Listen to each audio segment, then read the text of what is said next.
আসসালামু আলাইকুম, কেমন আছেন? আশা করি সবাই ভালো আছেন। আমি সানজিদা শারমিন, কনসালটেন্ট ফিজিওথেরাপিস্ট। কাজ করছি মহিলা এবং শিশুদের ফিজিওথেরাপি, চিকিৎসা এবং পরামর্শ প্রদান করে আসছি। প্রিয় দর্শক, আজকে যে বিষয়টি নিয়ে আলোচনা করব, আপনার শিশুটি কি সঠিক টাইমে বেড়ে উঠছে? বাচ্চাদের যেই বেড়ে ওঠার স্টেজ বা ধাপগুলো রয়েছে, শিশুর যেই মাইলস্টোন যেই স্টেজগুলো রয়েছে, স্টেজগুলোতে যদি শিশুর ব্যাঘাত ঘটে, দেখলেন আপনার শিশুটি হয়তো যখন বসার টাইম সেই সময়টা না বসে তার ঘাড় সোজা করে বসতেই পারছে না, বা দাঁড়ানোর সময়টা সে দাঁড়াচ্ছে না।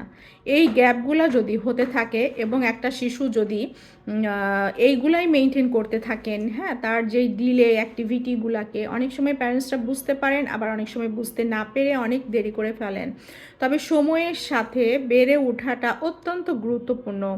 একটা শিশু যদি সময়ের সঙ্গে না বেড়ে উঠতে পারে, দেখা যায় তাদের মধ্যে অনেক ধরনের ডিসঅর্ডার দেখা দিতে পারে। যেমন হতে পারে autism, cerebral পলসি, down syndrome, ADHD, others অন্য ধরনের সমস্যাগুলোও কিন্তু দেখা দিতে পারে। এই জন্য শিশুর বেড়ে ওঠাকে গুরুত্ব দেওয়াটা অবশ্যই জরুরি।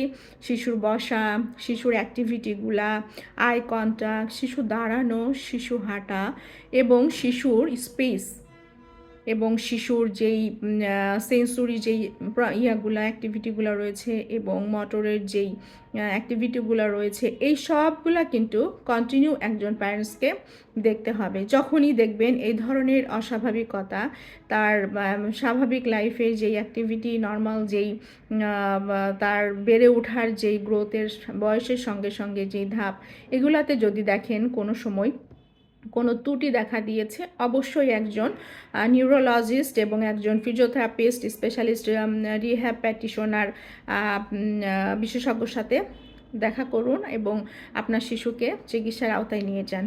ধন্যবাদ, ভালো থাকবেন।